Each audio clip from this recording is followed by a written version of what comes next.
भोले बाबा ने कहा आपसे नहीं हुई है, आपके घर पर एक चोर मेरे यहां से चोरी कर कर भागा है।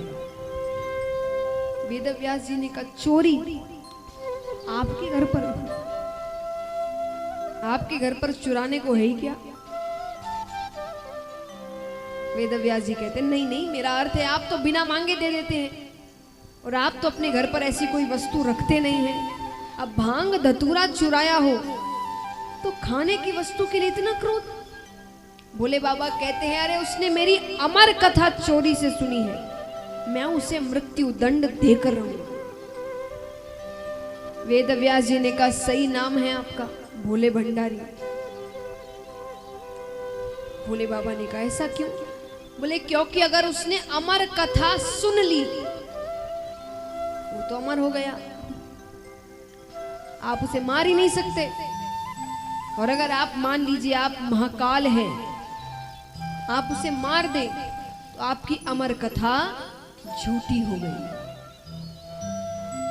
इसीलिए कहते हैं क्रोध नहीं करना चाहिए। क्रोध में भगवान के सोचने समझने की शक्ति चली गई। वो भूल गए कि उसने अमर कथा सुनी है। अमर कथा व्यक्ति को अमर कर देती है। लेकिन ये कहने की बात है, क्रोध तो आ ही जाता है। तो मैं आपसे ये नहीं कहूंगी कि क्रोध मत करिए, मैं कहूंगी क्रोध जब आए तो क्या करना। क्रोध आपको कब आता है? जब कोई सामने वाला आपसे गलत बातें कह रहा है, जो बातें आपको अच्छी नहीं लग रही, तो उस वक्त क्या करना? राधे राधे नाम का उच्चारण करना। क्या करना? जोर से कहिए, क्योंकि जोर से उच्चारण करना है, मन में नहीं। मन में करने से कुछ नहीं होगा। और तब तक करते रहना जब तक क्रोध शांत ना हो जाए। अब मान लो कोई सामने व्यक्ति खड़ा है, वो आपसे अपशब्द कह रहा है, तो आपको क्या करना है? राधे राधे राधे राधे राधे राधे राधे राधे राधे राधे राधे राधे राधे। इससे क्या होगा? दो चीजें होंगी। एक तो आपका क्रोध शांत होगा, दूसरा जो क्रोध दिला रहा है उसको क्रोध आ जाएगा। वो मन में सोचेगा भाई मैं इतनी बातें कह रहा हूं, इससे कोई फर्क ही नहीं पड़ रहा है ना। देखिए असली आनंद वही होता है जब आपको कोई क्रोध दिला रहा है और फिर भी आप मुस्कुरा रहे हैं। उससे आपको अंदाजा भी नहीं कि सामने वाले व्यक्ति को कितना क्रोध आता है।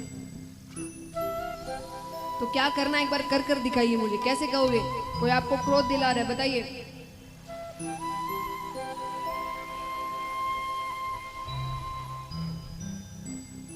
कितने चेहरे पर सबके मुस्कुराहट आ गई। जब भी ऐसा हो कर कर देखना एक बार, बहुत असर करता है। तो महाराज महादेव जी ने कहा ठीक है, मैं मार नहीं सकता पर बंदी तो बना सकता हूं। मैं उसे बंदी बनाकर रखूंगा। वेद व्यास जी ने कहा अहो भाग्य उसके। अरे यहां वर्षों तपस्या करो फिर भी किसी किसी को आपकी एक झलक प्राप्त होती है। उसने पता नहीं कैसे पुण्य किए हैं कि जन्म लेते ही वो आपकी छत्र छाया में रहेगा।